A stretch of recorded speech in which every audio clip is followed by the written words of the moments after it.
hay que ver qué es lo que dice Santilli. Y por otro lado, en paralelo, la búsqueda que se está haciendo en Ituzaingó, ¿no? Sí, me interesa, obviamente el programa vamos a hacer, como hacemos siempre, política, economía, nos vamos a meter un ratito con el tema de la vacunación, si hay que cerrar urgente las fronteras antes de que sea tarde o no. Es otro tema del día, sin duda. Que es un poco lo que se está discutiendo ahora y por qué Guzmán, el propio Alberto Fernández y demás no quieren cerrar la frontera porque sería muy golpeador, pegaría mucho desde el punto de vista económico, ¿no?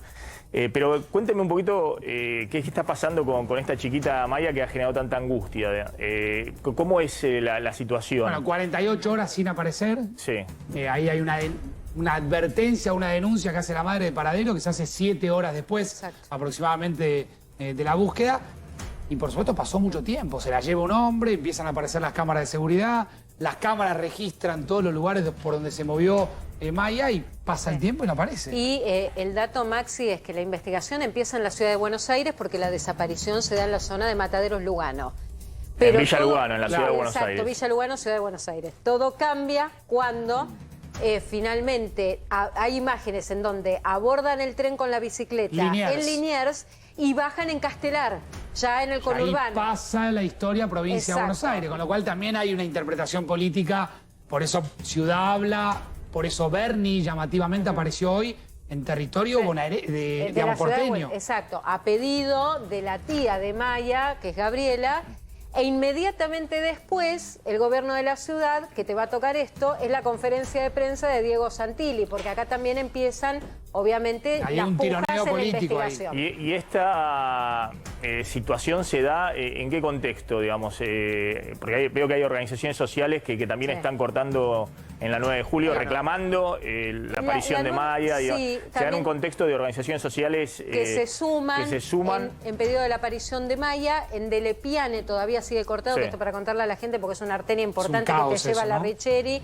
Es realmente un caos. En las organizaciones sociales en la 9 de julio es la corriente clasista y combativa que están pidiendo por trabajo y por asistencia. Que realmente, Maxi, lo que estamos contando con Facundo, que decimos el marzo piqueteros, porque cada vez las organizaciones convocan más cantidad de gente y no menos de 3 veces por semana. Hay un sector que la juega mucho en la calle, pues hay postales tremendas. Mientras tanto, en Delepiane se sigue pidiendo, sigue cortado, pidiendo, por supuesto, por Maya. Y lo que es impactante, Maxi, vos que sos papá y la gente que nos ve, es ver cómo se la va, no sé si llevando, porque no hay una actitud coactiva, no hay violencia por parte del secuestrador o de este hombre. Se la lleva. Se la lleva. Van juntos, van caminando. Va la chiquita recorriendo distintos lugares.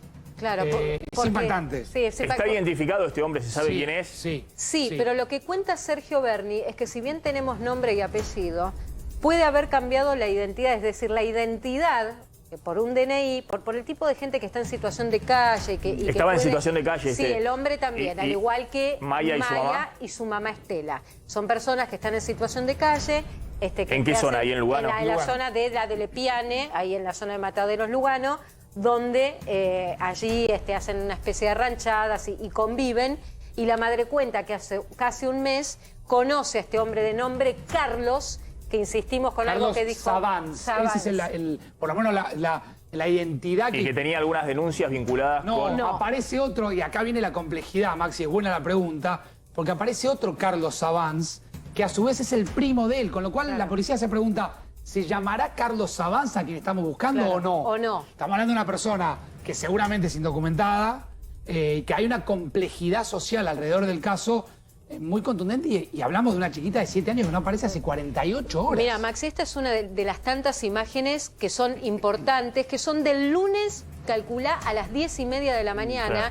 Esto es en la estación Liniers, esto es Ciudad de Buenos Aires, donde abordan el tren Sarmiento en el primer vagón, porque es el del furgón, que van con la bicicleta, y después te mostramos esta imagen que ya es Castelar. Esto es conurbano, esto es Morón. Ahora siguen buscando en el conurbano. De la estación Castelar, con la bici, siempre en una escena que se repite, él pedaleando, la chiquita parada en un asiento que tiene, donde tiene también un cajón, abrazada a su cuello y van avanzando. De Castelar, el rastro aparece en Ituzaingó. ¿Qué pasa en Ituzaingó? Paran la bicicleta en Ituzaingó. Una escena muy muy informal del conurbano, le dejen la bici ahí tirada en una esquina, se bajan hacia una panadería, el hombre se queda afuera, la chiquita entra, pide comida, algo así, digamos, cuenta y declara a una de las empleadas, deben las obras de ayer y se van. Y la última imagen que acabamos de poner al aire hace minutitos se da en Colector y Nahuel Huapi, a unas 5 cuadras de la panadería, y ahí se pierde el rastro. Ya no hay más cámaras para rastrear. Están rastreando, están pidiéndole al resto de los municipios de la zona de ahí del oeste del conurbano, Maxi, imágenes para seguir el derrotero. ¿Hacia dónde creen que fueron en esta última imagen que Facundo te contaba? Estas cámaras, perdón, se siguieron entre Ciudad y después, trenes de Buenos Aires. Todos se concentran trenes argentinos, y después Morón e Ituzaingó. Morón e Ituzaingó. Que hay una tarea, Maxi, mancomunada, esto lo contaba Mariana, de secretarías de seguridad de distintos municipios aportando digamos, con mucho compromiso para que aparezca pronto Maya, ¿no? Si quieren nos quedamos, escuchamos qué dice Santilli, lo tenemos acá Javier Díaz y después vamos a empezar el programa con todo el tema de vacunación y economía. Otra actividad de gobierno, pero nuestra prioridad como gobierno es encontrar a Maya. Todo nuestro trabajo y toda nuestra dedicación está puesta en encontrar a Maya, una menor que no tenemos paradero desde el día lunes. Y para nosotros esto es muy importante. Todos los que estamos acá, que nos estamos viendo, somos padres, madres de familia, y encontrar a una menor de edad en un caso atípico, diferente por el modus operandi de la situación en la que se fue, es un momento muy difícil. Nosotros estuvimos reunidos con la mamá, con Estela, con su tía Gabriela, con Janina, su hermana,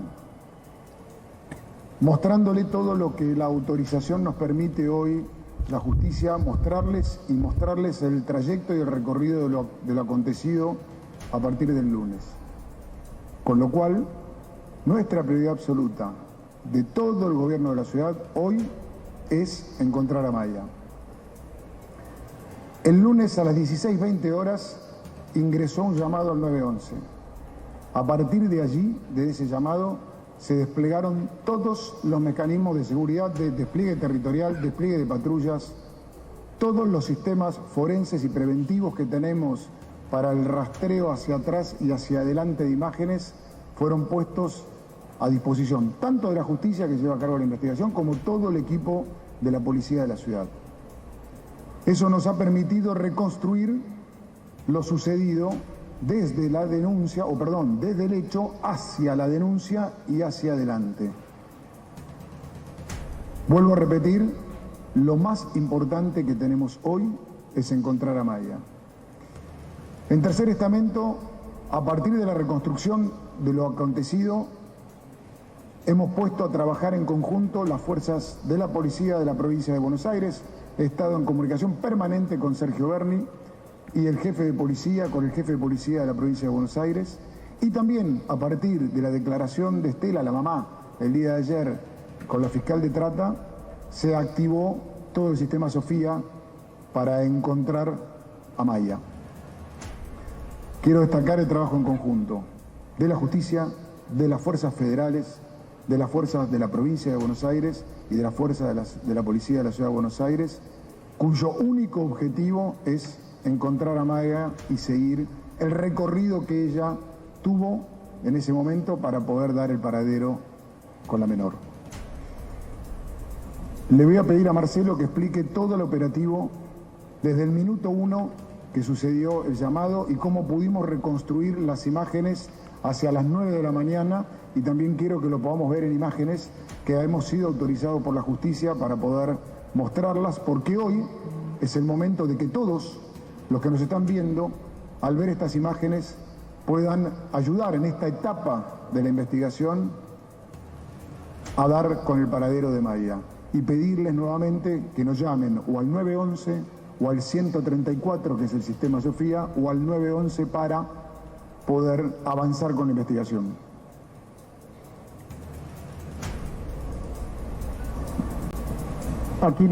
¿Qué tal? Buenas tardes. Lo que están viendo atrás va a ser el desarrollo de lo que se pudo realizar después del relevamiento de más de 300 cámaras en la ciudad de Buenos Aires. Para contextualizar, cuando comentaba Diego, nosotros recibimos el lunes 15 a las 16:20 horas la denuncia por 911 por parte de la tía, donde nos comentaba que a las 9 de la mañana se habían llevado a su sobrina un conocido de la madre. A los 10 minutos fue un patrullero al lugar a tomarle la denuncia y de forma inmediata se activó todo el protocolo por búsqueda de personas, en este caso la menor Maya.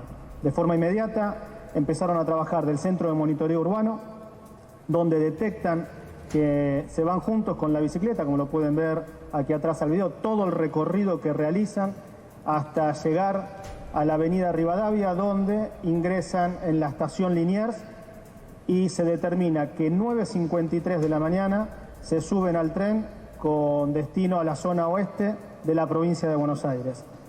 Ahí, como bien marcaba recién Diego, en forma inmediata el jefe de la policía coordina con la policía de la provincia de Buenos Aires y por supuesto con la Superintendencia Federal de Transporte de las Fuerzas Federales, donde se realiza todo el seguimiento por cámaras, detectando dónde habían bajado y cómo se había desarrollado esta ida que tuvo esta persona con Maya. Trabajamos en forma conjunta. Trabajamos con la fiscal Belocchi, Laura Belocchi, a quien quiero agradecer públicamente porque está las 24 horas desde el momento que se radica la denuncia, dándonos las herramientas necesarias para poder trabajar. Se dispuso de todas las áreas de la policía de la ciudad, cibercrimen, minoridad, búsqueda de personas, todas las brigadas tienen como prioridad, uno, encontrar a Maya y retornarla junto a su madre. Insisto en esto. Recibimos la denuncia a las 16:20, determinamos que 9:53 de la mañana había ido para la provincia de Buenos Aires y empezamos el trabajo en conjunto. Ya tomó también cartas en el asunto y se puso al frente la Fiscalía Temática de la doctora Mángano por trata de personas. Estamos trabajando con las fuerzas federales. Personalmente he hablado y me he comunicado con la jefa de gabinete, Cecilia Rodríguez, del Ministerio de Seguridad de Nación, y con el secretario de Seguridad, Eduardo Villalba, que ahora, finalizada esta conferencia, me voy a ir a juntar con ellos para ver todas las pruebas que tenemos conjuntamente con la Fiscalía y cómo sigue el desarrollo de esta investigación. Sí, es fundamental y hacer hincapié en esto que marcaba bien Diego. Necesitamos que ante cualquier situación que vean, aunque sea de duda, la ciudadanía llame al 911 y denuncie, o al número 134, que es el sistema Sofía. Estamos también solicitando a Nación que dé una recompensa para aquel que pueda aportar algún dato y estamos esperando la aprobación por parte de la Fiscalía de esta recompensa. Así que esto es un poco la contextualización. No sé si quieren abrir a preguntas. Sí, buen día. Marco Marrocas de Canal 13 y Todo Noticias. Preguntarle primero, porque ya se ha conocido una imagen, por lo menos el rostro de la persona que se llevó a la nena. Si ustedes pueden dar la identificación, el nombre de esta persona, qué vínculo tenía con la madre y con la nena, porque por las imágenes uno ve que la nena va como tranquila con esta persona, da la sensación de que tiene un vínculo quizás seguido con él, y si saben si esta persona tiene algún domicilio en la provincia de Buenos Aires en donde se pueda haber escondido o algún familiar. A ver, respecto de... ¿Querés responderlo primero vos? Sí, existía un vínculo, de hecho era conocido de la madre y fue generando una confianza en este último mes. Nosotros, con la reunión que tuvimos con la madre y con las tías y con los familiares, nos manifestaron esta situación. De hecho, es así que él le dice: déjame llevar a la nena que le voy a dar una bicicleta nueva, y a las 9 de la mañana del lunes 15 es donde se lleva a Maya. Con respecto a la identidad, está identificado, por supuesto que está identificado, está puesto a disposición de la justicia y la fiscalía. Nosotros queremos ser muy prudentes en esto. Nuestra prioridad es Maya, es una nena de 7 años, es algo muy angustiante y es algo que nos ocupa a todos y esa es la prioridad, recobrar a Maya y traerla junto a su familia. Todo lo que la justicia nos autorice, que no vaya en contra de la investigación, nosotros lo vamos a dar. Creemos que hoy lo importante es visibilizar esta situación para que cualquier vecino también pueda aportar con este llamado al 911 o al 134 y cuando la justicia lo determine se va a publicar la identidad de esta persona. Sí, buenos días. Rodrigo Jorge de Radio Mitre. La pregunta está dirigida al ministro Santilli. ¿Puede la Ciudad de Buenos Aires, a través de investigaciones que están haciendo, cámaras de seguridad y el mismo trabajo conjunto con la provincia de Buenos Aires, confirmar o descartar que se trate de un caso de trata de personas? Y si esto es vinculado a trata de personas o ven un registro más vinculado a una problemática familiar. Yo creo que hay que ser muy prudente por cualquier hipótesis. Digamos, pensemos que es una menor de edad que su familia quiere que vuelva a casa. Hay un montón de hipótesis de investigación. Tenemos imágenes del sábado anterior al propio lunes. El subcomisario Lastra, que ha estado desde el minuto 1 en la Comunal 9, dialogando con la familia. Estamos, como ustedes también habrán visto, teniendo imágenes de todo el recorrido hacia atrás, de todo lo sucedido, no solo del lunes. Tenemos imágenes del sábado anterior en un supermercado. Entonces, yo no creo que haya que descartar nada, pero que tenemos que ser muy prudentes. En este momento nuestra prioridad absoluta es la de encontrar a Maya. Y quiero destacar el trabajo conjunto. Fuerzas federales, Policía de la Provincia de Buenos Aires, nos ha permitido el Ministerio de Seguridad de la Provincia, Sergio Berni, que nuestro equipo pueda ingresar también a hacer rastrillaje. La Policía de la Provincia de Buenos Aires está haciendo lo que tiene que hacer en el área donde hay últimas imágenes, pero tenemos que ser muy prudentes en este momento para analizar cualquier tema investigativo que tenga que ver con la hipótesis del porqué.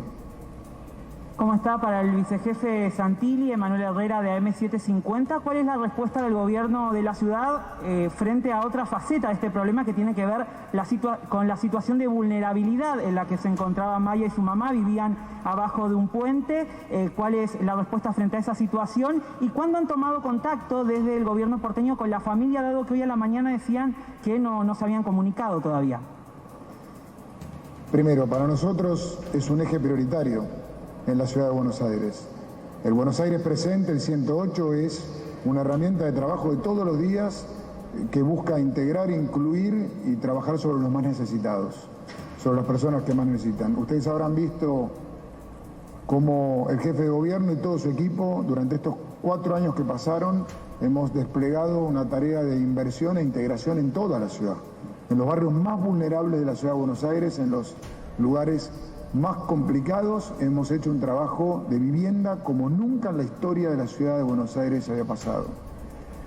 Desde el día lunes que tuvimos información a las 16:20 horas, el subcomisario Lastra estuvo minuto a minuto con la familia. Y nosotros hemos estado con la familia hoy, pero minuto a minuto, situación por situación. Y hemos reconstruido toda esta imagen para poder darle soporte a las demás fuerzas federales. Porque lo importante es saber dónde hay que investigar y dónde hay que encontrar. Ustedes saben que la Ciudad de Buenos Aires tiene el 51% de sus calles monitoreadas. Y de ese monitoreo pudimos trazar la línea de tiempo para atrás, de una denuncia que nos ingresó 16:20 horas.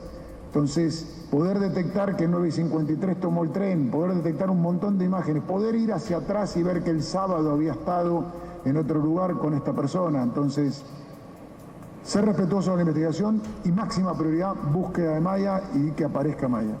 Buenos días, Nicolás Gallardo de CNN Radio. Santilli, en primer lugar le quería preguntar si hay más de un sospechoso, es decir, si recibe ayuda actualmente esta persona que es indicada. Y por otro lado, si podría clarificar cuál es la fuerza que interviene centralmente en el operativo. El ministro Berni señaló que la provincia está colaborando en la investigación, pero que la ciudad es la que lleva adelante principalmente los esfuerzos en la búsqueda de Maya. Gracias. Con respecto al trabajo, como bien marcaba Diego, es un trabajo en conjunto. La denuncia se radica aquí en la ciudad de Buenos Aires, a través del llamado 911 que marcamos. Interviene la Fiscalía de Instrucción Criminal a cargo de la doctora Belocchi, la número 54. Ahora, a través de todo este relevamiento de más de 300 cámaras de la ciudad, se determina el recorrido que realizan, donde 9:53 de la mañana del día lunes 15 van hacia la provincia de Buenos Aires, específicamente hacia la zona oeste, donde también nuestras brigadas, en colaboración y en coordinación con la policía de la provincia de Buenos Aires y de las fuerzas federales, determinan en el lugar y en el radio donde estarían y se está rastrillando y se está investigando en esa zona. La jurisdicción hoy es de la provincia de Buenos Aires, la denuncia es acá, pero hoy es una prioridad para todos que aparezca Maya, y se le va dando las diferentes órdenes a través de la Fiscalía según las necesidades que tengan. Por eso también está interviniendo en esto de no descartar ninguna hipótesis la Fiscalía Temática de Trata a cargo de la doctora Mángano, donde se está trabajando para investigar absolutamente todo. El sospechoso, en principio, se lo ve en todas las cámaras, en todo el relevamiento, que actúa solo. Se ganó la confianza, por eso es importante también lo que marcaba recién Diego. No es solamente lo que pasó el lunes, desde que se realizó la denuncia. Tenemos la capacidad de ir para atrás. Vimos cómo fue a un supermercado o a kiosco donde le fue comprando algunas cosas para ganarse la confianza, que va en consonancia con lo que marca la familia, y después que termina yéndose para el lado de Provincia de Buenos Aires.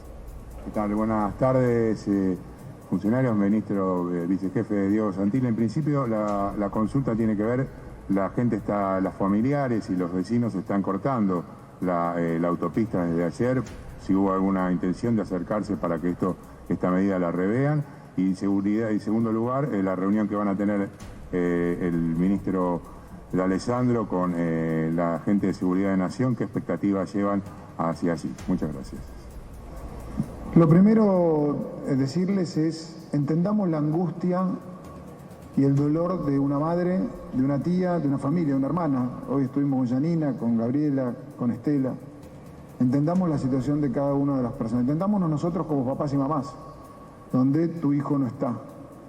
Y ahí es donde tenemos que poner nuestra fuerza y nuestra cabeza.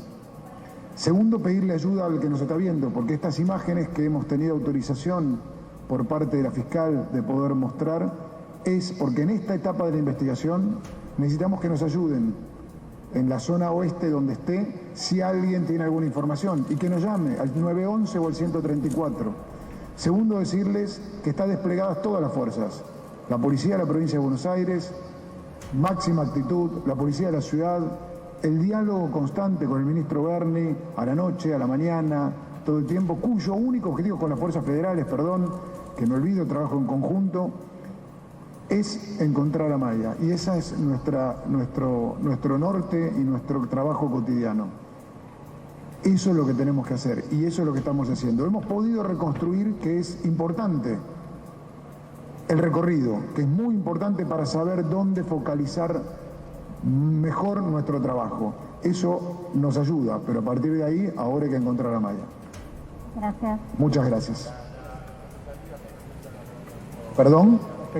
La expectativa con respecto a la reunión, o sea, esta reunión lo que hace es seguir trabajando en este único objetivo que marcaba recién Diego, que es encontrar a Maya. Nosotros venimos hablando desde el lunes con todas las fuerzas de seguridad, con la provincia de Buenos Aires, con las fuerzas federales. Se activó el protocolo, el sistema Sofía, donde se determina un protocolo de actuación conjunta, y lo que voy a hacer en este momento específicamente, más allá de venir hablando, es reunirme tanto con la fiscal Mángano, con Eduardo Villalba, y seguir trabajando, y seguramente con representantes de la provincia de Buenos Aires, seguir trabajando en este único objetivo que hoy nos ocupa, que es hacer que Maya regrese con su mamá y con su familia. Pero quiero destacar el trabajo conjunto de todas las fuerzas para encontrar a Maya, que es lo más importante que tenemos que hacer todos. todos, la ciudad, la provincia, las fuerzas federales, todos trabajando en conjunto por una denuncia que empieza en la ciudad de Buenos Aires. Gracias. De Buenos Aires, ahí estaba el vicejefe de gobierno de la ciudad, Diego Santilli. Ahora vamos a empezar con el programa, con el tema de lo que está pasando con el posible cierre de fronteras, si no hay que cerrar antes que sea tarde, el tema económico, bueno, la política detrás de esto. Pero está Javier Díaz, me parece que es importante también encuadrar esto porque, como decía ahí Santilli, hay un trabajo conjunto, ciudad, provincia de Buenos Aires y fuerzas federales, la nación. Y es la prioridad encontrar a esta chiquita, Maya, 7 años, y por eso las fotos de la persona que se la llevó, del secuestrador, y la importancia de que esto se difunda. ¿Qué información tienen en la policía? Esto hay la búsqueda por parte de la ciudad, no se entendió bien. Hay brigadas de la ciudad trabajando en el conurbano. Exacto. Y además está la policía de la provincia en terreno, con sus propias brigadas rastreando la zona. Exactamente. ¿Por qué? Porque el delito comienza acá en la ciudad de Buenos Aires. Hay una fiscal, en este caso criminal de destrucción aquí en la ciudad de Buenos Aires. Entonces la policía de la ciudad lo que hace es abarcar con distintas puntas o pistas que tenga, ir a constatar. La colaboración también de la Policía de la Provincia de Buenos Aires, porque están trabajando, como decía vos, mancomunadamente, también la Policía Federal, la Gendarmería. Hay una alerta general, la alerta Sofía, que así se denomina. ¿No hay hipótesis que tenga hasta ahora la policía? Mirá, no te digo que están desconcertados, pero hay muchas dudas. Hay muchas dudas, digo, ¿dónde puede estar, obviamente? O cuáles son los lugares. Porque el lugar que llegó algún mensaje al 911, datos, gente que conoce a este hombre o a la familia, fue y se constató. Luján, Derqui, bueno, buena parte del Gran Buenos Aires, ahora Ituzaingó. En todos los lugares se está recorriendo y se recorrió y hasta ahora nada. Además, se contactaron con gente en Luján, por ejemplo, y en Derqui, en donde él había estado, este hombre, en algún momento viviendo en esa zona, siempre hablando de gente de la calle, estamos hablando, ¿no? Y algunos refirieron que era un hombre problemático, que no lo querían tener en ese lugar. Y dieron algunos detalles, un perfil psicológico justamente de él. Estas son las imágenes de la ciudad de Buenos Aires. De las 100 cámaras que decía, de las 300 cámaras que decía el ministro Santilli y de Alessandro, 37 toman el derrotero de este hombre con la nena hacia la estación de Liniers. Te hago dos últimas preguntas, Javier. Una, ¿hay efectivamente coordinación entre fuerzas federales, provincia, ciudad? En este tema no se están de alguna manera tirando la responsabilidad a uno a otros desde el punto de vista político. No, porque, a ver, esto es un hecho, es como dijo Santilli, es un caso atípico. Es decir, una madre que le da, y ella lo admite, le da a alguien que conoció hace muy poco a su hija para que vayan a buscar una bicicleta y desaparece. No es que ingresaron a una vivienda, fue en la calle. Aunque y la sospecha esta que se mencionaba, el tema de trata de personas, de que pudo haber sido un entregador para todas las hipótesis están. Yo te digo algo, lo mejor en estos casos es que como es gente de la calle, no está informada, no tiene idea de lo que está pasando en el mundo, por obvias razones, y que no sepa que lo están buscando. Esto es lo mejor que puede pasar, para encontrarlos, digo, ¿no? Después, si hay una intencionalidad de un delito con un menor, es otra de las hipótesis, nunca se descarta esta posibilidad. No queremos aventar esto, estamos por la otra, de que la van a encontrar, por supuesto viva, y en breve. Ahora, se está apelando con esto, esta es la interpretación que está dando la justicia, y la policía o las policías es aquel que haya visto una nena con estas características, o un hombre con estas características más la bicicleta, o a ambos, llamar al 911. Ahora, tener un dato concreto y cierto, porque si no, lo que hace es desviar la investigación, si es un dato falso o que no ha sido comprobado. ¿Sí? Esto es importante también. Todos los datos que se llaman... ¿Por qué dijo Bernie hoy que fue allá de Lepiane, que estaba al corte? Porque hay organizaciones sociales, cooperativa de cartonero y demás que, solidarizándose, están pidiendo también, presionando por la aparición de Maya. ¿Por qué dijo que es como buscar una aguja en un pajar en el conurbano? Porque, a ver, buscar un hombre y una nena es cosas comunes que vos ves en la calle.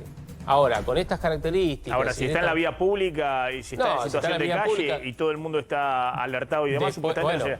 Pero, por eso la conferencia. Pero por eso lo que están diciendo, es decir, no lo están encontrando y la gente no lo está viendo. Es decir, en algún lugar están, o en algún lugar está. Estamos hablando ya de 52 horas, desde el momento en que se va con el hombre. Ahora, recuerden algo, El hecho ocurre poco después de las 9 de la mañana. La mamá llama al 911 recién a las 4:20 de la tarde. Pasaron 7 horas. ¿Sí? Y las imágenes que nosotros tenemos y estamos viendo y tiene la policía son de hace 50 horas. Bueno, esa es la imagen del secuestrador, de la persona que se llevó a Maya. Entonces, quien lo conozca o quien tenga alguna información o que haya ido a algún lugar que lo conocían, tiene que llamar inmediatamente al 911 y si no, otro número. 134. 134. Que es la línea Sofía. O a la comisaría cercana, inclusive. ¿Es la línea? Sofía. Porque es precisamente, Maxi, que está desplegado el operativo por caso de trata. Por eso interviene también la Fiscalía Especializada. La línea Sofía es por caso de trata de personas. El alerta Sofía, así se conoce. Cuando desaparece un menor, se activa precisamente un protocolo especial y por eso intervienen fuerzas federales por caso de tratarse de un caso de trata de personas. Bueno, entonces ante cualquier duda, lo primero que hay que hacer es llamar al 911 o al 134 que están especializados efectivamente en este tipo de delitos de trata de personas. Gracias, Javier. Por favor, Maxi. Muchas gracias por la asistencia. Bueno, vamos a arrancar con el programa que teníamos planeado. En un rato vamos a hablar del tema económico, la discusión que hay en este momento que tiene que ver en parte con la estrategia del gobierno para llegar con el dólar más o menos estabilizado hasta las elecciones. Y ahora va a contar Slotnick cómo estalló en el día de hoy una discusión muy fuerte con las grandes empresas y una presión por el temor al desabastecimiento, porque en marzo nuevamente se recalentaron mucho los precios de los alimentos. Vienen los indicadores con una suba muy fuerte de precios de alimentos. Y el gobierno quiere reforzar un poco los controles de costos e información a las empresas y sobre todo las empresas quieren que se levanten algunos precios máximos porque dicen que esos precios no pueden fabricar y está el temor de desabastecimiento que de hecho se ve en algunos supermercados donde hay faltantes de productos alimenticios fundamentalmente. Y vamos a contar también toda la discusión que hay respecto al tema de vacunas. Pero quiero empezar con esto, ¿no? Que es la pregunta del momento. Si hay que cerrar las fronteras antes de que sea tarde. Y fíjense cómo se encuadra en este momento la discusión. Ahí me lo desordenaron todo, me pusieron todos juntos y demás. Pero claramente hay una actitud muy cauta en este momento por parte de Alberto Fernández, el propio Guzmán, que ha dicho que no se van a volver a cierres como el año pasado. Que están demorando y que no están tomando medidas respecto al cierre de fronteras, ¿no? Y por otro lado, se ve mucha preocupación con los que están en el terreno, ¿no?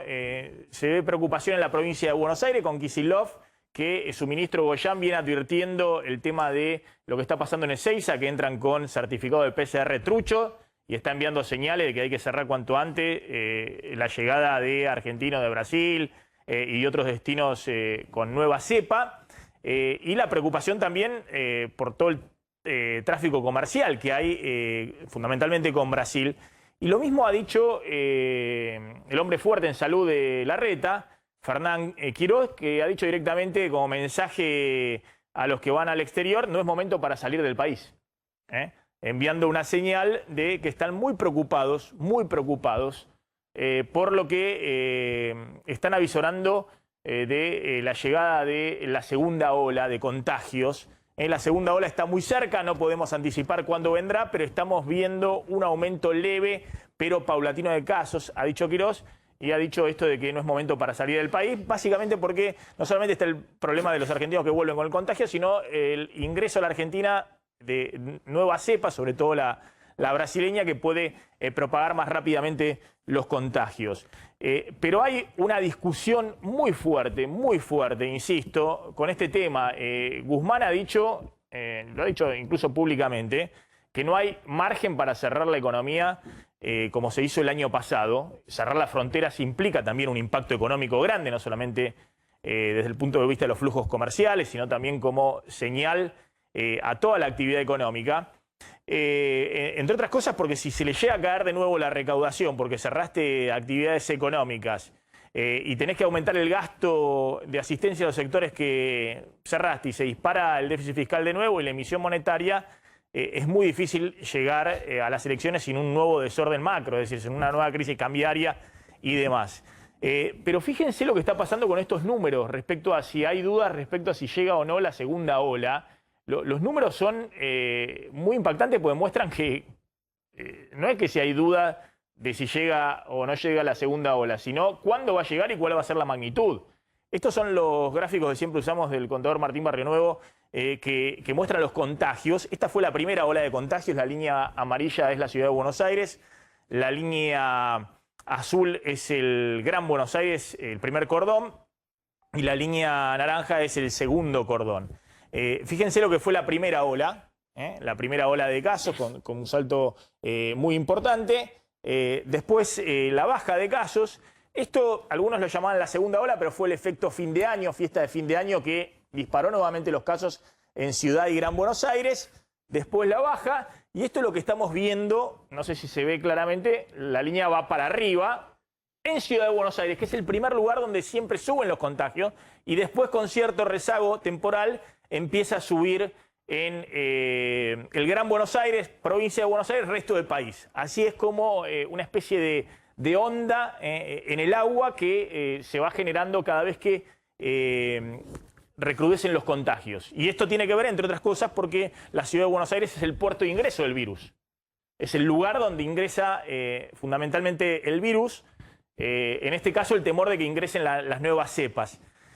Bueno, vamos rápidamente con los números. Si uno mira los números de la ciudad de Buenos Aires, tuvimos en el peor momento de la pandemia el año pasado 1.500 casos diarios en la ciudad de Buenos Aires.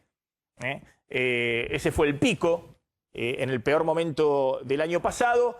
Hubo una baja hacia septiembre del año pasado en el cual la ciudad de Buenos Aires estaba entusiasmada con perforar el piso de los 300 casos diarios. Había llegado a 300 casos diarios y se había estabilizado abajo de 400 casos diarios algunas semanas. Después lo de fin de año, donde nuevamente hubo 1.300, 1.400, con algún día de 1.500 casos diarios.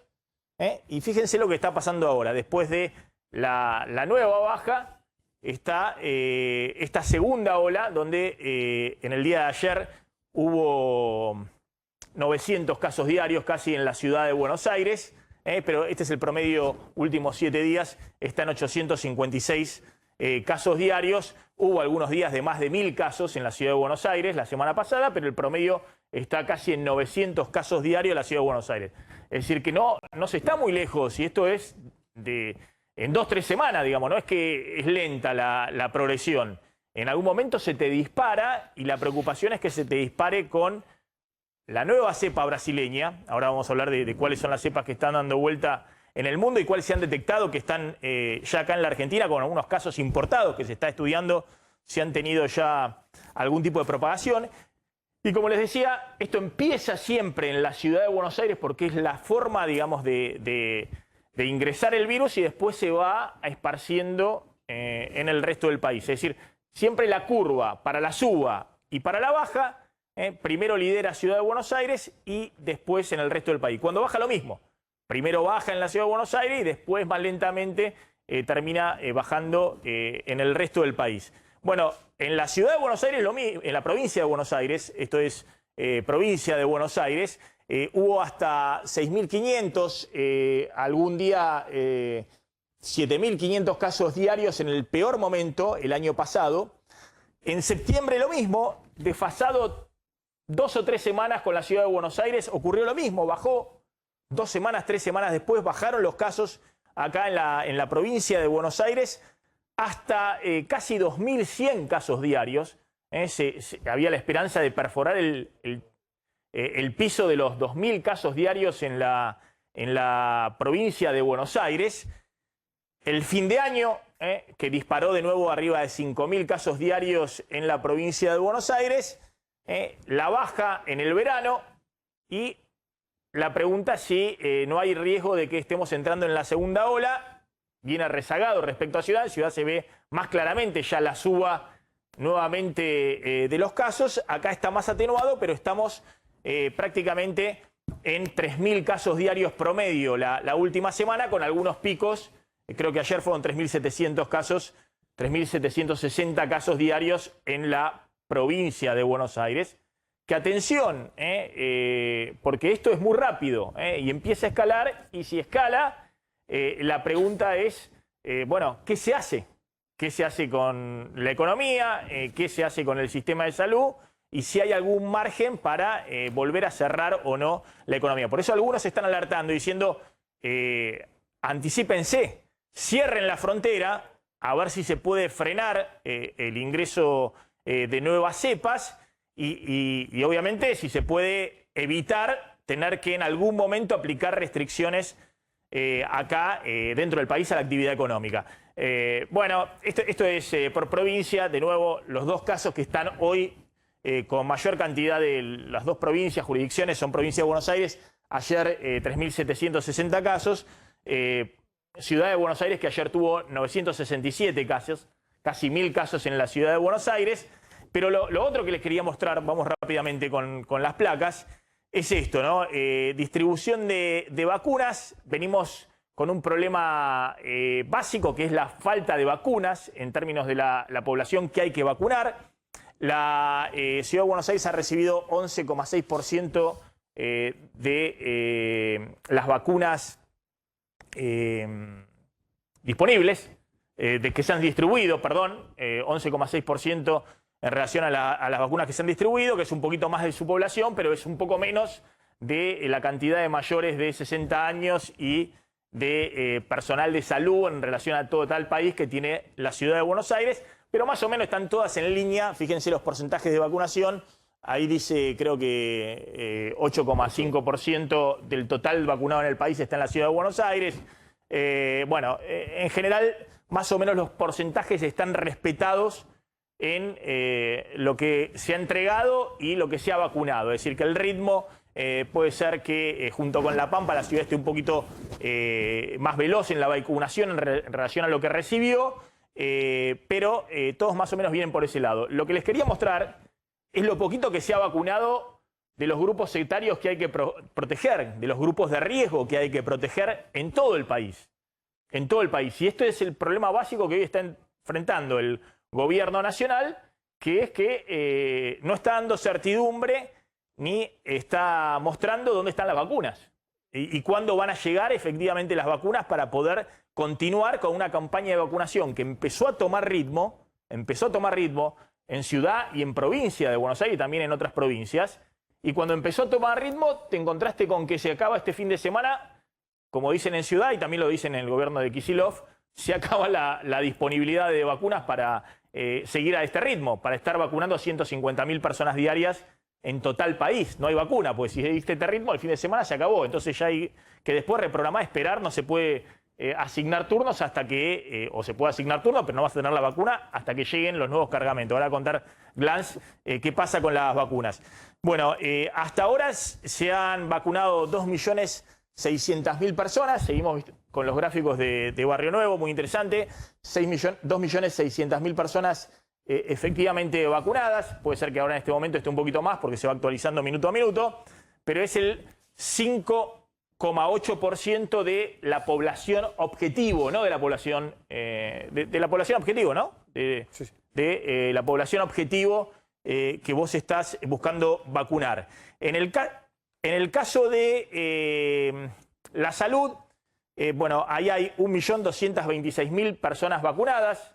Se ha vacunado, efectivamente, no solamente han vacunado a médicos y enfermeros, sino también a personal administrativo y demás que está en el sistema de salud, más allá de que todavía algunos médicos dicen que faltan vacunarlos en el sistema público y especialmente en el sistema privado.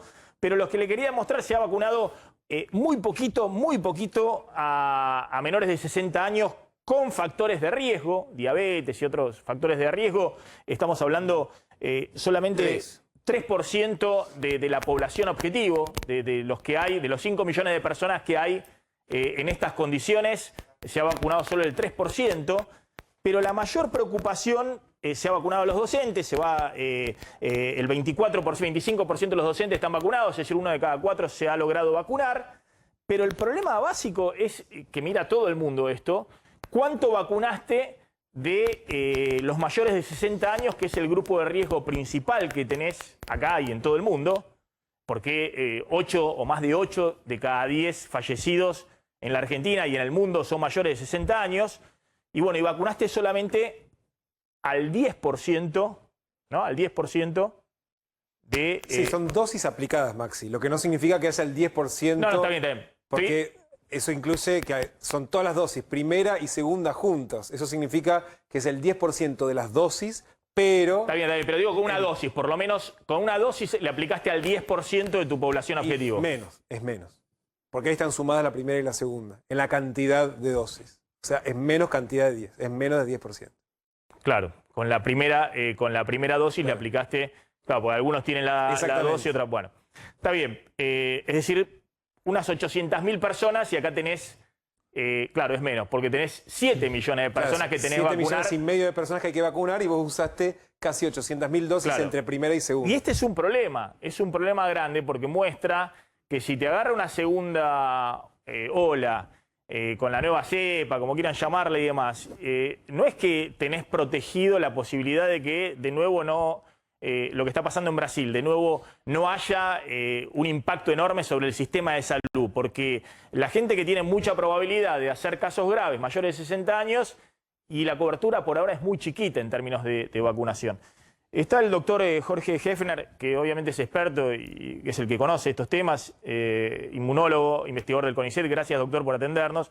Sé que ha sido uno de los que ha firmado una especie de solicitado, pedido público, planteando esto que yo les decía, si no es necesario cerrar las fronteras antes de que sea tarde, digamos, para evitar males mayores, en todo sentido, no solamente en términos sanitarios, sino también en términos económicos, si efectivamente siguen ingresando personas de Brasil y otros destinos que vienen contagiadas, algunas con PCR truchos, como esto que se ha denunciado y que efectivamente ocurre con estos certificados que se han encontrado en Ezeiza. Pero bueno, ¿qué riesgos puede tener esto? Doctor, gracias por atendernos, como siempre. ¿Qué tal? ¿Cómo estás, Maxi? Sí, es tal cual vos lo planteás. La petición que hicimos, básicamente, firmada por miles de investigadores, personales de salud, profesores universitarios, es básicamente tendiente a un control mucho más estricto en las fronteras. Porque el punto es qué es lo que podemos hacer. Porque la segunda ola, como vos mencionabas en el informe excelente que diste recién, la segunda ola viene. Lo único que yo sumaría a lo que vos mostraste es que esas curvas ascendentes se dan también en los países limítrofes. No en Brasil, que ya hace un descalabro, pero sí en Chile, que incluso ha extendido más que nosotros el programa de vacunación, en Uruguay y en Paraguay. Entonces todo el cono sur está en una curva ascendente y todavía no llegaron los fríos. ¿Por qué digo los fríos? Porque la gente va a estar mucho más tiempo en ámbitos cerrados. Está esa preocupación, está el hecho, como mostraban tus gráficos, la Argentina bajó a una meseta, jamás logró perforar la meseta, es decir, seguimos con un nivel de circulación realmente importante, un número de fallecimientos importantes, un plan de vacunación que avanza, pero avanza lento, mucho más lento de lo que estaba pautado originalmente. No es privativo de Argentina, pero bueno, eso no quita que tengamos que asumir que es lento. Y el problema de Brasil y esta nueva variante que se ha demostrado ya que es más contagiosa, más grave y evade parcialmente la acción de los anticuerpos, es decir, la respuesta inmunoprotectora. Y vemos que la frontera argentina es muy porosa. Entonces, queremos avanzar en esa dirección. Doctor, sí. Eso me interesa explicar. Ahora vamos a mostrar Damián Glans que efectivamente tiene también las curvas de contagio en los países de la región, en Chile, en Uruguay, además de Brasil, y es impresionante cómo está creciendo. Efectivamente están ingresando en una segunda ola, más allá de que esos países vienen adelantados frente a Argentina con el tema vacunación. Pero lo que me interesa es esto que está contando de la nueva cepa, porque ahora también Glans tiene los números del tráfico del tránsito, para hablar con propiedad de personas que hay con Brasil y que sigue siendo muy importante. Yo no puedo creer que siga habiendo, son 6.000, 7.000 personas que hacen turismo argentinos en Brasil y que vuelven, ahora vuelven en estos días. Vamos a ver qué requisitos les piden y cómo controlás que efectivamente... ¿Qué es esta esta nueva cepa brasileña que puede ingresar acá? Y usted decía que tiene un efecto que puede neutralizar a las vacunas o si no interpreté mal, que se puede uno reinfectar. Es decir, que si alguien se contagió de COVID, llega esta nueva cepa y se puede estar volviendo a contagiar. Bien, entonces, las tres características principales son, primero, que es más transmisible, es más infecciosa. Segundo, se asocian a cuadros de mayor gravedad. Y tercero, que eso es lo que pasó en Manaos. En Manaos, de la mano de la gestión de Bolsonaro, que fue desastrosa realmente, había un 60 o 70% de la gente ya infectada en la primera ola. llega esta segunda ola acompañada de esta nueva variante y un gran por ciento de esas personas vuelven a infectarse. Es decir, que de alguna manera el virus hace que las defensas previas sean menos eficientes, cosa que también se demostró para otra variante, afortunadamente más lejos que la variante sudafricana. Entonces, si realmente entra y circula, ya hay 3 casos en la Argentina detectados de esta variante, no hay circulación todavía. Entonces tenemos que atender, porque suponete que pasa lo que pasó con estos 2 vuelos que trajeron chicos desde México de Cancún, con 60 o 70 infectados. Si eso llega a pasar del lado de Brasil, es un problemón tremendo, un problemón realmente que va a impactar, porque entonces el virus va a empezar a circular y vamos a tener muchos más infectados y vamos a tener muchos casos severos. Entonces, es insólito que haya gente todavía vacacionando en Brasil, familias enteras vacacionando en Brasil. Bueno, yo creo que la mayor parte no lo hace, pero con tal de que haya un sector chiquito. Y justo se me quedó. Es un número de argentinos en Brasil. ¿Cuántos son? ¿6.000, 7.000? Son un poquito más de 6.000, Maxi, que de hecho salieron entre el 14 de febrero y el 14 de marzo. A partir de ahí se hizo muy difícil salir, pero todavía tienen que regresar a la Argentina. Y también hay un problema. Tampoco hay muchos vuelos para que puedan volver al país. Mira, ahí tenemos los datos, Maxi. Incluso para comparar, en el mismo periodo del año pasado, entre el 14 de febrero y el 14 de marzo. ¿Por qué ponemos 14 de marzo? Porque fue el día que arrancaron las nuevas restricciones y que todavía el año pasado no estaban cerradas las fronteras. Calcula que entre las fronteras terrestres y aéreas, hasta el año pasado salían casi 520.000 personas en ese mes y ahora son 6.064. Sí, parece muy poquito, pero estamos hablando de que Argentina tiene 8.000 contagios diarios, ¿no? El día de ayer fue 8.700 contagios en las últimas 24 horas. Pero con que vengan de esos 6.000, 1.000 infectados de Brasil... es decir, si vos no lo lográs controlar, puede ser un caos. En 2 semanas tenés una multiplicación de casos que es muy, pero muy complejo de controlar. Y sobre todo, por lo que decía el doctor Hefner, que estamos retomando el diálogo, esto que planteaba que además, como ocurrió en Manaos, el que ya se contagió de COVID en Manaos estaban casi todos contagiados, estaba el 70% de la población contagiada. Y esta segunda ola los pasó por arriba y tuvieron muchísimo más muertos de lo que habían tenido en la primera ola. Es decir, que vos podés volver a contagiarte y encima hacer un caso grave. La segunda vez, a diferencia de lo que pasó la primera vez, doctor. Sí, bueno, digamos, no sabemos bien porque la verdad que el lío en Brasil era tan grande que es muy difícil hacer estudios rigurosos para sacar conclusiones. Pero el hecho de que se haya reinfectado gente, en general existe la reinfección, pero son casos esporádicos. Acá es toda una población que realmente se reinfectó. Entonces, el punto es, ¿qué se hace con la gente que tiene que volver? Obviamente le tenemos que permitir volver. Bueno, tiene que hacer lo mismo que se está haciendo, por ejemplo, hoy por hoy en Europa. Tiene que hacer un aislamiento de 10 días, porque con las PCRs hay 2 cosas. Primero, hay PCRs que son truchas. Es así, el laboratorio no estaba habilitado. Eso es lo que sabemos, por ejemplo, en México y seguramente también en Brasil. Y después, un resultado negativo de PCR no te descarta que estés infectado, porque depende en qué momento te hiciste del periodo de incubación.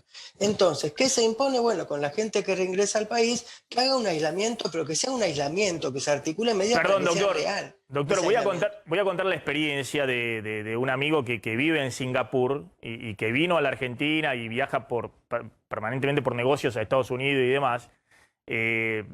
Cuando volvió a Singapur, que hoy están creo que con 0 casos o con algunos importados. Cuando volvió, como le ocurrió otras veces, cada vez que viaja fuera de Singapur, cuando vuelve, tiene que estar 14 días aislados en un hotel donde te tenés que pagar el hotel, pero 14 días aislado en el hotel, en la habitación del hotel. No se puede salir al pasillo, no se puede ir al gimnasio, no se puede ir al jardín.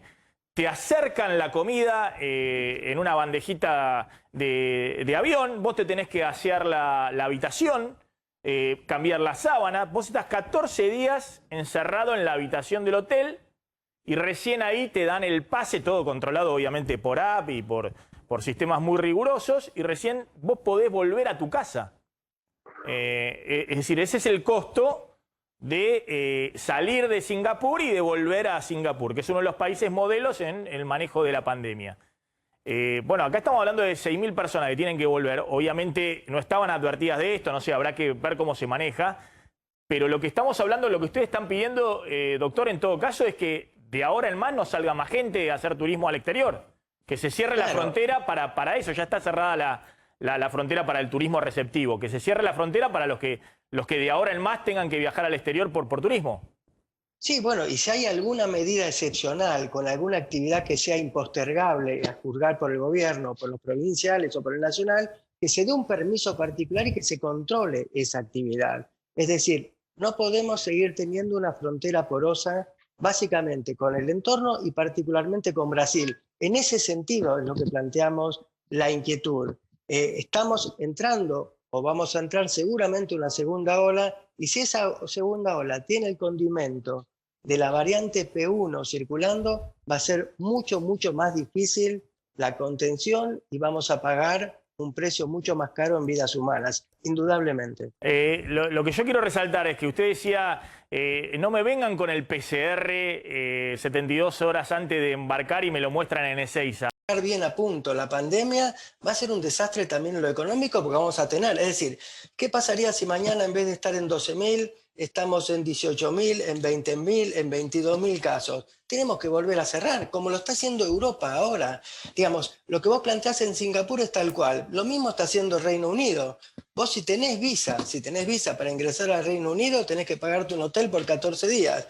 Te llevan en una camioneta especial desde el aeropuerto hasta el hotel y ahí estás 14 días. Te hacen una PCR y sobre la base de un resultado negativo recién podés. Es decir, hay medidas estrictas, muy, muy estrictas, porque hemos aprendido cosas. Es decir, que hay variables de esta pandemia que en 1 o 2 semanas pueden empezar a convertirse en variables de muy, muy difícil manejo, Maxi. Doctor, claro, y un poco lo que usted está también planteando es, más allá, ahora vamos a contar bien cómo viene el tema de la negociación de las vacunas y demás, pero lo que usted está planteando es, ya está, digamos, aún si lograran, que obviamente no lo están logrando, pero si lograran que los rusos destraben millones de vacunas a partir de la semana que viene, que AstraZeneca, que ahora le voy a preguntar sobre la vacuna de AstraZeneca, en abril cumpla con lo que ha dicho que va a enviar en abril si en el medio no hay un problema regulatorio, ¿no? Porque hay varios países europeos que están cerrando. Aún si tuviéramos toda la disponibilidad de vacunas, ojo que ya es tarde, lo del cierre de frontera tiene que ser ahora, digamos, porque aún si empezaras a vacunar al doble del ritmo que está vacunando, cosa que no va a ocurrir porque estamos discutiendo de que el fin de semana se acaba el stock de vacunas y uno está vacunando a este ritmo de 100.000 y 150.000 diarios. Entonces, aún así, ya no es una discusión de a ver si llegamos con la vacunación. Ya no vamos a llegar con la vacunación. Por eso están planteando lo de la frontera, por lo menos. Así es, porque no logramos cubrir, no solo nosotros, porque el tema de la vacunación, si vos tomás del 100% de las vacunas aplicadas, que eso hace un problema de injusticia como pocas veces se ha visto, el 80% de las vacunas aplicadas en el mundo es un puñado de 7 u 8 países. Países con gran desarrollo. En su momento, en un programa como vos, criticamos a Canadá. ¿Por qué? Porque Canadá compró vacunas para vacunar 5 veces a la población. Canadá hoy por hoy vacunó 3 millones de personas, no más, porque no les llegaron las vacunas. Es decir, hay un problema mundial, un cuello de botella mundial realmente muy, muy importante. Y nosotros estamos muy lejos de cubrir, como vos mostrabas en el gráfico, a la población mayor de 60 años, que es donde se concentra la morbilidad y la mortalidad severa. Ojalá que lleguen prontamente esos 3 millones de dosis de Sinopharm y también las dosis de la vacuna Oxford-AstraZeneca, que en parte se producen en el país, porque la Argentina ya ha exportado vía México y vía Estados Unidos más de 15 millones de dosis, porque era el convenio originalmente firmado. Pero seguimos en un cuello de botella y no estamos llegando. Así que tenemos que proteger a todo el mundo y básicamente a la población mayor, con medidas ahora. Doctor, ustedes hablan obviamente con el comité asesor, no sé si usted también lo integra, digamos. No, yo no lo integro. Bueno, pero hablamos con miembros. Claro, son varios colegas, digamos, que de hecho han venido advirtiendo sobre esta situación también. Han salido el doctor Eduardo López, el doctor Luis Cámara, digamos, que han advertido. ¿Y por qué cree que el gobierno está ahora un poco lento o no está hablando un poco de esta situación? Yo creo que las medidas tomadas por el gobierno, digamos, en el sentido de la que se tomó tipo hace 1 o 2 semanas, reducción de un 70% de vuelos, son correctas en el sentido, pero le falta mayor envergadura. Con eso no alcanza, no alcanza. Se conocen los datos, cuesta articular. Digamos, yo calculo que ellos están más complicados porque una cosa es enunciarlos desde acá y otra cosa es ver todas las consecuencias, toda la logística que hay que implementar, que es una logística en la cual en otros escenarios nosotros venimos fallando en la administración de esas logísticas. Pero yo creo, no entiendo por qué este retraso en la toma de decisiones, que son muy claras, yo creo que las que hay que tomar, más allá de las dificultades en cuanto a la logística. Porque además los miembros del comité asesor, tanto López como Luis, digamos, han advertido de esta situación. Yo no integro estos comités, pero digamos, es un poquito vox populi que hay que tomar medidas más enérgicas. Porque el estudio de lo que ha pasado en el hemisferio norte, el estudio de las medidas de contención, el estudio de lo que la falta cuando vos imponés una frontera con condiciones mucho más estrictas, hace que empiece a bajar, y si no tenés que lamentar muchísimas víctimas. Este mensaje ha llegado, yo creo que en los próximos días va a haber medidas más enérgicas al respecto y espero que sea muy prontito. El doctor Luis Cámara ha advertido que podemos llegar a tener 10.000 fallecidos por mes, ¿no? Que ojalá no ocurra, pero después vamos a hablar de lo que está sucediendo en Brasil, que la verdad que ya es impactante cuando hablamos de qué sucedió hasta ahora en Brasil, 280.000 fallecidos y demás. El problema de Brasil no es todo eso que ocurrió, sino el problema es la dinámica que tiene hoy. Hoy la dinámica... Sí, colapso absoluto, claro, del sistema que es un colapso absoluto, 2.800 fallecidos en un día. Es decir, Brasil está en una dinámica que es... la peor mundial, digamos. En todos los indicadores, hoy Brasil, y no se sabe cuándo esto termina. ¿Tenés una pregunta para el doctor Hefner y lo libramos? Doctor, viene mencionando la necesidad de cómo debería hacerse a partir de ahora el control de los que ingresan al país. ¿Por qué no nos cuenta exactamente cómo es hoy? Porque da la sensación que 1 año más tarde se nos está escapando la tortuga por Ezeiza. Sí, mirá. Yo lo que tengo son todos ejemplos anecdóticos, pero muchos ejemplos anecdóticos, porque al no estar en un organismo de gestión, no tengo acceso directo a los datos, pero conozco mucha gente que ha ingresado al país desde México y desde Brasil con controles en Ezeiza que se filtran por todos lados. Es decir, vos llegás desde un país vecino, desde Brasil, y dicen, bueno, tenés que hacer aislamiento domiciliario. Supongamos que hay un grupo de gente muy responsable y otro grupito chiquito no.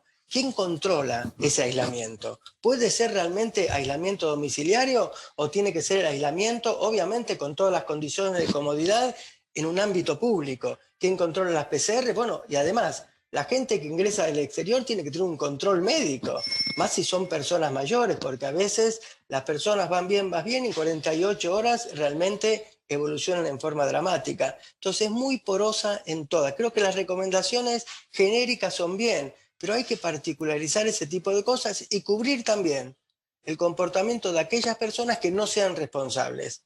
En ese sentido tiene que haber un control del Estado, provincial, nacional, de la ciudad de Buenos Aires. Claro, lo que está diciendo, lo que hay que hacer es, hay que volver, de los argentinos que ya están afuera y que tienen que volver, obviamente, y hay que permitirles volver, no sé, los 6.000 argentinos en Brasil.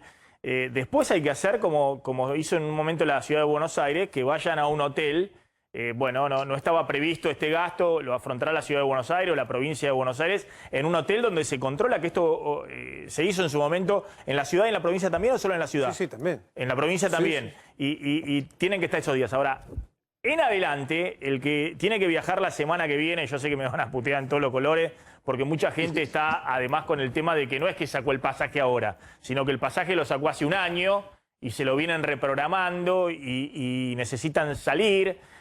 Porque, bueno, finalmente a ver si el vuelo sale y no sale. Pero bueno, es así lo que nos tocó. Yo tampoco salí a ningún lado, ni en el verano, ni hace más de 1 año. No me fui, pero ni a la Laguna de Monte, que me hubiese encantado ir este fin de semana. Pero es así lo que nos tocó. Ahora, respecto al tráfico comercial, al tránsito comercial, negocios y demás, si alguien tiene que hacer negocios en el exterior, una empresa y demás, bueno, como ocurre en Singapur y seguramente en otros países, quien tiene que pagar el costo después del aislamiento es la empresa. Entonces, si alguien quiere viajar a Brasil, que hay un tránsito comercial enorme, a Brasil por negocios, o a Estados Unidos o a Sudáfrica o a alguno de los países europeos donde hay circulación de... Bueno, cuando viene tendrán que pagar la empresa, según las condiciones de la empresa, 2 semanas de aislamiento en el hotel con todo incluido y será un costo adicional, pero yo insisto, me parece que estos costos son menores que el costo de que dentro de un mes estemos discutiendo, ¿no? O tal vez antes, estemos discutiendo si cierran actividades económicas que no se van a poder cerrar. Sí, el costo social, Maxi. Porque el costo social sería enorme, ya que la Argentina, aparte, no hay margen ya para que vuelvas a cerrar una actividad y tengas que pagarle un ATP o un IFE, porque estamos hablando de que estamos en la negociación, como achicamos el déficit fiscal, la emisión monetaria, y para que no vuele todo por los aires. Doctor, finalmente le quería hacer una pregunta respecto a la vacuna de AstraZeneca, que ha generado mucha polémica, por esto que están haciendo los países europeos, no el Reino Unido, ¿no? que tengo entendido que sigue vacunando con AstraZeneca, porque de hecho ha sido uno de los financistas de la vacuna, junto con Estados Unidos, pero Italia, España, Francia, Alemania, Holanda, por lo menos esos 5 países contabilicé que suspendieron directamente la vacunación con AstraZeneca. En la Argentina se ha vacunado, creo que son 500.000 vacunas en la Ciudad de Buenos Aires. Tengo un familiar que se vacunó con la Covishield, que es la de AstraZeneca fabricada en la India. Bueno, ¿hay riesgo con esta vacuna? ¿Cuál es la recomendación? ¿Seguir vacunando si hay disponibilidad? ¿Seguir vacunando? Sí, mira, incluso hoy, los eventos que se demostraron son eventos trombóticos. Las plaquetas se juntan unas con otras, te ocluyen un vaso y entonces tenés problemas que pueden ser serios. Pero lo mismo alertó la Organización Mundial de la Salud y hoy a la tarde, a primera hora al mediodía, sacó un comunicado la Sociedad Internacional de Trombosis. Y ambos son coincidentes. No hay aumento de frecuencia de estos eventos. Es decir, que en la población vacunada y en la no vacunada, la frecuencia de eventos trombóticos es similar. Quiere decir que la vacuna en relación a eso no hace nada. Quedémonos absolutamente tranquilos y vas a ver que en 2 o 3 días se va a volver a abrir y a habilitar sobre la base del estudio que se hizo ya de que realmente no hay ninguna causalidad. Es decir, que la vacuna no causa fenómenos trombóticos, se pueden vacunar tranquilamente. Esa es la conclusión de la OMS, de la Sociedad Internacional de Trombosis, y yo calculo que las medidas de restricción se van a levantar en todos los países en los próximos días. Bien, bien. Bueno, ahora en todo caso habrá que esperar que en abril llegue la vacuna de AstraZeneca. Ahora nos quedaron más. Porque hoy están agotadas. Y quedaban 580.000 disponibles del último acuerdo que se hizo con AstraZeneca para que lleguen desde India, pero todavía no hay novedades sobre cuándo van a llegar. Y después estaba el otro contrato, Maxi, el de las 22 millones de dosis que ya tendrían que haber empezado a llegar a la Argentina, pero son estas que están entre México y en Estados Unidos y tienen el problema para ser envasadas, ¿no? Y la información que tenés de respecto a la Sputnik, que hoy es como la vacuna, sacando las vacunas norteamericanas, ¿no? La de Moderna y la de Johnson, es la vacuna que están mirando todos con mucha atención en Europa y en el mundo, es decir, los países que no están en el club selecto de los países de Estados Unidos y Gran Bretaña, digamos, ¿no? ¿Qué pasa con la Sputnik? ¿Hay posibilidades de que decían que iban a llegar otras 500.000 vacunas? Que Alberto Fernández se comunicó ayer directamente con el fondo ruso, tomó el teléfono, porque recordemos que los rusos habían prometido 5 millones de vacunas, el presidente dijo que iba a haber antes de fin de año, antes de... Sí, entre enero y mediados de febrero iba a haber para 5 millones de personas y hacia fines del verano en total iba a haber 10 millones de personas ya protegidas. Estamos hablando de 20 millones de dosis y hasta ahora llegaron 2.400.000. Es decir, los rusos mandan también a cuentagotas. Y, sí. ¿Y estas 500.000 adicionales? Bueno, estas 500.000, Maxi, ni siquiera ahora se sabe si son exactamente 500.000, porque aparentemente serían en torno a 300.000. Sí. Y como decíamos ayer, el viaje tampoco está confirmado. O sea, hay una negociación para tratar de acelerar el envío.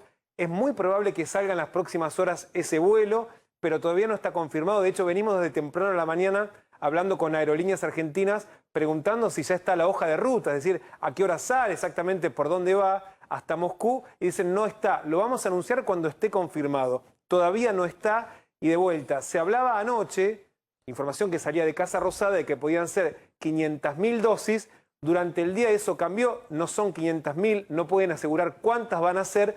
Por lo tanto, con el vuelo de hoy, muchísima prudencia, Maxi, para no generar una falsa expectativa. ¿Y las 3 millones de vacunas de Sinovac de la China? Bueno, la semana pasada se habían anunciado para supuestamente iban a llegar esta semana. El Ministerio de Salud informó que será como mínimo hacia fines de la próxima semana, pero tampoco tiene fecha. Bien. O sea, los contratos que hoy están activos no tienen fecha precisa de envíos de nuevos lotes a la Argentina por ahora. De todos modos, en las próximas horas puede aparecer la confirmación del vuelo del que se habla de hoy hacia Rusia, pero a esta hora no está confirmado, Maxi. Bueno, ahora vamos a hablar qué pasa con las vacunas. Doctor Heppner, gracias, muy amable, como siempre, por atendernos.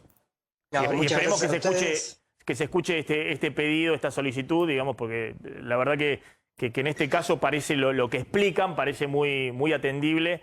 Y el costo-beneficio también parece ser favorable, digamos, a tomar algún tipo de medida en la frontera, ¿no? Sí, yo confío que será escuchado. Bueno, muchas gracias. Gracias, Maxi. doctor, muy amable.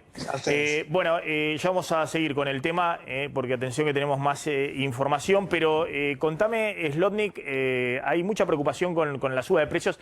¿Tenés un gráfico? Ese sí lo puedo mostrar, de lo que es los aumentos de precios. Creo que se llama precios recalentados o los precios recalientes o lo que están recalientes, la gente que tiene que pagar esos precios. Pero fíjense el gráfico muy interesante que me acercó Amílcar Collante, que siempre me ayuda a hacer muy buenos números, elaborar algunos números que son números oficiales, números del INDEC. Fíjense lo que pasa del IPC, febrero de este año, febrero del año pasado, 40,7%, estamos con el IPC último año, ¿no? Índice de precio consumidor, está la inflación, 40,7%. Pero, ojo, que esta es la inflación mayorista, 40,8%, que se viene acelerando la inflación producto salido de fábrica. Esta es la canasta básica total, la canasta de la pobreza, 42% de aumento, la canasta de la pobreza en el último año. La canasta básica alimentaria, la canasta de la indigencia, solo alimentos para no ser indigente, 46,4% en el último año. Y esto es lo que veníamos contando de materiales de la construcción. Último año, 71% de aumento. Acá está la brecha, el boom de la gente vendiendo, por ahí en muchos casos, dólares y comprando material de la construcción, donde hay un problema, digamos, de oferta, hay remarcación, especulación. Bueno, el mercado ajustó con 71% de aumento de precios. Pero la preocupación principal del gobierno hoy es 46% de aumento, más de 46% de aumento en el último año de los alimentos, porque esto no solamente está disparando nuevamente el tema de la pobreza, sino, para hacer una idea, licúa, es el cuarto año consecutivo de caída del poder de compra. Si uno compara el salario mínimo respecto a lo que hay que comprar una canasta de la pobreza, que ayer el INDEC dijo que estaba en 58.000 pesos, la canasta de la pobreza, matrimonio y 2 hijos, familia tipo para no ser pobre, en febrero, o sea que ahora en marzo ya debe estar en 60.000 pesos la canasta de la pobreza. Si uno lo compara con el salario mínimo, bueno, cada vez se necesitan más salarios mínimos para comprar una canasta de la pobreza. Y eso significa que cada vez hay más gente que está quedando sumergida bajo la línea de pobreza. Y hay una discusión muy grande por el precio de los alimentos. El gobierno ve una aceleración fuerte, que lo muestran los datos del INDEC, pero que también vienen muy calientes ahora en marzo, como habitualmente están siempre los alimentos en marzo. Y hay una discusión por los precios máximos y por el abastecimiento con las empresas. Claro, por eso, acorde, digamos, el contexto es el gobierno reuniéndose primero con los fabricantes de alimentos, ahí con el tema de precios máximos, a ver por qué las fábricas estaban pidiendo salir de precios máximos para que se les reconozca incrementos todavía superiores a lo que estamos viendo. Después se reunieron con los proveedores de esas empresas de alimentos y bueno, y digamos, a medianoche, esta mañana, se conoció a través del boletín oficial nuevos controles, una nueva medida. ¿Para qué? Y porque el gobierno está ¿En qué consisten los nuevos controles, entonces, por problemas de abastecimiento y por suba de precios? Claro, las 1000 grandes empresas, las 1000 mayores empresas justamente fabricantes o que forman parte de la cadena de los alimentos y de otros productos, deberán informar todos los meses los precios a los cuales vende, digamos, al público o vende a los supermercados o en la cadena de distribución de un proveedor le vende a otra fábrica, todos los precios y el nivel de stock que tiene. Ahora, esto ya no existía. De vendidas. ¿No lo habían hecho el año pasado ya con los precios máximos? No, digamos, acá lo que hay es hasta ahora lo que existía era control de precios al público. Lo que hay ahora es control de precios dentro de la cadena. La Secretaría de Comercio les está pidiendo hasta el calendario de vacunación a las empresas. Claro, pero no a todas a las que estaban dentro de precios máximos. Claro. Me parece que... Y ahora, discúlpame, y ahora le suman el tema de los precios al tema del stock. Las dos cosas, porque hay una gran preocupación por el tema de desabastecimiento. Ahora te voy a decir cuáles son los productos que están faltando. Los rubros que involucra todo esto: alimentos, bebidas, higiene personal, limpieza, materiales para la construcción, como recién mostraba, 71% de aumento interanual, y los electrodomésticos también, ahí se notan graves faltantes.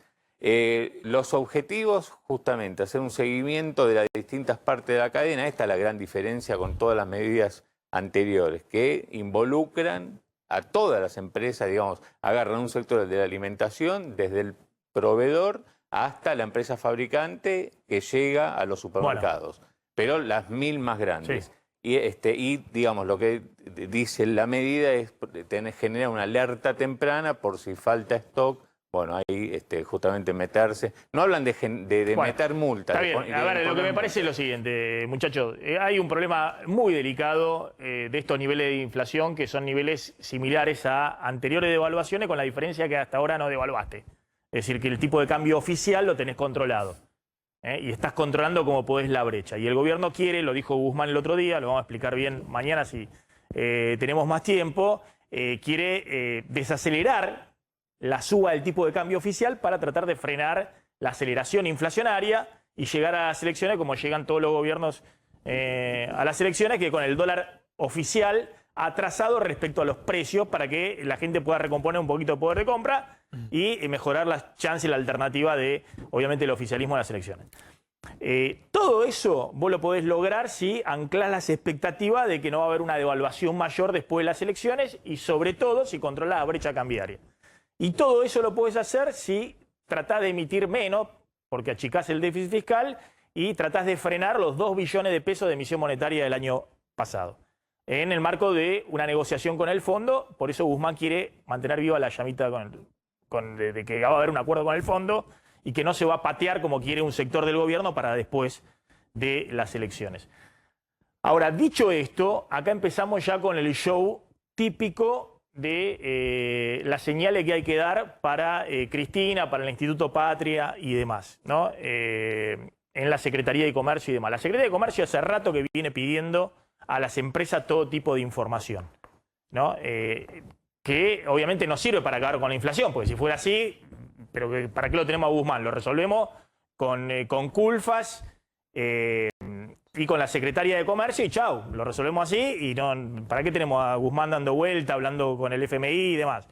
Y se resuelve el problema. Como obviamente estoy siendo irónico, no se resuelve así el problema, la idea es hacer un poco de show. ¿Show para qué? Show político, para Cristina a un lado. Obviamente las empresas se quejan, las empresas son las que ponen pauta en los medios de comunicación, en los diarios, sale la tapa de Clarín, las empresas van a estar más controladas para ver el tema de precios, y seguimos como siempre haciendo el show de que se controla todo, que vamos a ajustar todo, entonces controlamos los precios, controlamos los dólares para la importación, estamos atajando penales por todos lados y vemos si la cosa no sale. Bueno, no es tan sencillo, es todo mucho más complicado, y yo diría, háganle caso a Guzmán, traten de ver por dónde va el pibe, traten de ver qué está tratando de hacer para que la maquinita de imprimir peso del Banco Central no se vuelva a desbandar, porque si no vamos a volver a tener un problema con la brecha cambiaria, con el dólar, y eso va a impulsar la inflación más allá de cualquier control que quieras imponer con las empresas y demás. Pero bueno, están en todo su derecho. Si quieren hacer show con las empresas también presionan porque hacen lobby. Entonces dicen, sí, te respeto los precios máximos, pero después producen menos y no mandan el abastecimiento a los supermercados. Usan su lobby para instalar el tema de que esto es el control por todos lados y que así no se puede. La misma de siempre. El problema de fondo es que tenemos un desequilibrio macro enorme. Hay que tratar de encauzarlo, y no es fácil, porque la realidad muestra que, además de todos los problemas históricos que tiene la Argentina, estamos en un complejo escenario donde no sabemos si la semana que viene o dentro de 2 semanas hay que volver a cerrar todo, se te derrumba la recaudación, se te disparó el déficit. Por eso empezamos el programa hablando de la necesidad, por lo que están diciendo los expertos, de ver si no hay que controlar fuertemente en este momento las empresas, las fronteras antes de que sea demasiado tarde. Maxi. Es decir, a ver si a la Argentina puede, no digo zafar, pero no tenemos una segunda ola que empeore todo este escenario mucho más de lo que ya está. Yo te decía que esta medida, Sí. digamos, el tema, además de los precios, el tema de abastecimientos. Principales productos con desabastecimiento que faltan en las góndolas: aceite de girasol, arroz, harinas, todo lo que tiene que ver con pan lácteado, lácteos, en especial todo lo que es queso crema, yogures también, y enlatados, ya sea de pescado o legumbres, etcétera. Así que estos son los principales faltantes que hoy se notan en las góndolas. Pero fíjate vos que son los productos que sobran en la Argentina, porque aceite de girasol, harinas, es decir, sobra en la Argentina. Cuando uno habla con las empresas también, Maxi, terminan siendo víctimas de esto y por ahí el resultado es el contrario al que busca el gobierno, porque con el show que vos muy bien planteás, lo que generás muchas veces es mayor desabastecimiento porque se corren. Se corren del negocio. Pero por eso, no es todo tan fácil. Claro que no. Si fuera tan fácil, bueno, alguien lo hubiera resuelto y hasta ahora no lo resolvió nadie. Como dijo alguien por ahí, nadie le encontró el agujero al mate a la situación económica en la Argentina. Yo sé que algunos dicen, bueno, nosotros no estuvimos nunca en el poder y vamos y lo resolvemos, pero bueno, yo los conozco a todos, se creen todo que son Messi y cuando llegan después se terminan yendo, silbando bajito por la puerta del costado, diciendo, la verdad no me dejaron hacer lo que yo quería hacer, miren lo que pasó. Pero bueno, de nuestra parte queda tratar de describir los problemas y en todo caso cada uno evaluar cuáles son las alternativas, las mejores alternativas. A ver, tenemos muchos temas pendientes y poquito tiempo. Están en comunicación el doctor Pablo Yedlin, que es presidente de la Comisión de Salud de la Cámara de Diputados, y Facundo del Gaiso, que es presidente del bloque de la Coalición Cívica, y tengo entendido que también es presidente de la Comisión de Salud. Miembro de la Comisión de Salud. Miembro de la Comisión de Salud de la legislatura porteña. Bueno, ¿qué está pasando con la vacunación? La Reta advirtió que no hay más stock, que si no llega nuevos stock, sobre todo la Sputnik o cualquier otra vacuna, este fin de semana ya tienen que discontinuar el proceso de vacunación como venía hasta ahora. ¿Qué está pasando con eso, Del Gaiso? Sí, te cuento, vos sos de números. Nosotros recibimos 337.800 vacunas exactamente y tenemos aplicadas 265.000. El tiempo de aplicación entre que llega dentro del nacional hasta que lo aplicamos son 7 días. Nos está quedando 5 o 6 días de aplicación. Estamos en promedio entre 12.000 y 15.000 aplicaciones diarias a personal docente, a los más 80, sería el sector de los más 80, y al personal de salud que nos queda. Estamos en una situación donde si no recibimos del gobierno nacional las vacunas, la poca vacuna que nos da el gobierno nacional, porque nos da el 7% de lo que entra, estamos en situación de descontinuar la vacunación, y eso es gravísimo por toda la expectativa, por toda la necesidad que hay en la gente. Nos queda para 4 o 5 días, esa es la verdad, y esperamos que esto se pueda solucionar. A ver, Pablo Yedlin, ¿cuál es su visión? ¿Qué es lo que está sucediendo con el tema de vacunas? Definitivamente la llegada de vacunas no ha seguido lo que los contratos preveían. Ustedes saben que nosotros teníamos previsto que entre enero y febrero tenían que llegar 20 millones de las vacunas rusas y llegamos hasta ahora 2,5 millones. Irán a buscar ahora algunas más, 700.000. Bueno, esa es la diferencia entre 20 millones y 2,5 millones, es la vacuna que está faltando en la Argentina, previsto en los contratos. Obviamente, a partir de marzo o abril, los contratos de AstraZeneca prevén otro tanto que van a llegar de las vacunas de AstraZeneca, que creo que van a tener mucha más puntualidad con respecto a la vacuna rusa. En Rusia ha habido problemas porque básicamente lo que nos dicen, por lo menos del Ministerio, es que la transferencia tecnológica rusa hacia Corea del Sur y hacia India para traer desde allí estas vacunas no ha funcionado en la calidad suficiente para que Gamaleya autorice estas vacunas, Y por lo tanto estamos con un faltante que ocurre en la Ciudad de Buenos Aires, como ocurre en Tucumán, como ocurre lamentablemente en toda la Argentina. Ahora, si nosotros logramos, y me parece que esta es la idea del gobierno, a pesar de que obviamente la escasez existe, sostener un flujo semanal de vacunas, o sea, se le acaba a Facundo las vacunas, pero vuelven a llenársela el lunes y a Tucumán le pasa lo mismo, pero vuelven a llegarnos todas las semanas, vamos a poder sostener. Lo peor para un programa de vacunación es lo que nos falta previsibilidad. Claro. O sea, ¿cómo hacemos con los adultos mayores? ¿Damos turnos, no damos turnos, esperamos? La otra cosa que es muy interesante es que están por llegar los 3 millones de dosis de Sinovac, que es muy interesante. Lamentablemente ANMAT no las autorizó a mayores de 60.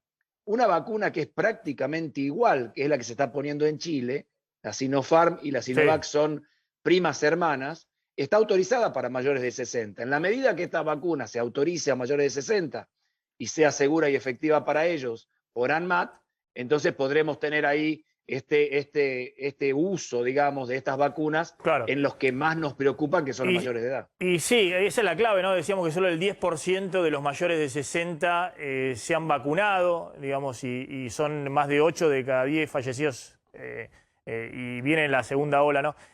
Facundo, bueno, ¿qué están previendo para los próximos días en la ciudad de Buenos Aires?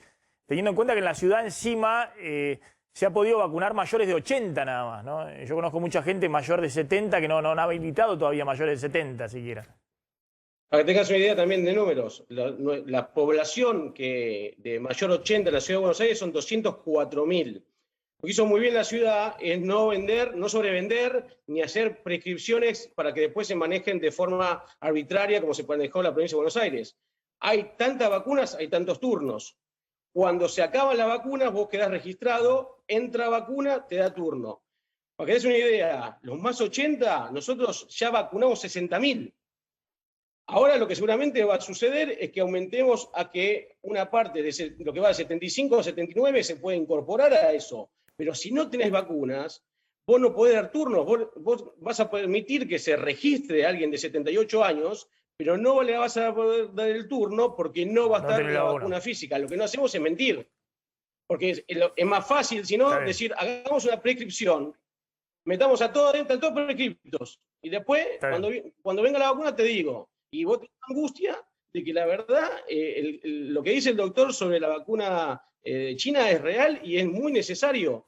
Vos tenés un stock en el mundo de la vacuna china que sería muy bueno que pueda ser para mayor de 60. Porque hoy estamos vacunando a docentes, que hay que hacerlo, pero no estamos vacunando a los abuelos de 80 años, que de 10 abuelos que se enferman, 3 mueren. Entonces, nuestra prioridad, por eso estableció así, la ciudad es por riesgo de vida. Bien, les agradezco a los dos, los vuelvo a convocar en los próximos días y volvemos a discutir este tema, a ver cómo sigue la semana que viene. Ahí estaban Pablo Yetlin y Facundo El Gaizo.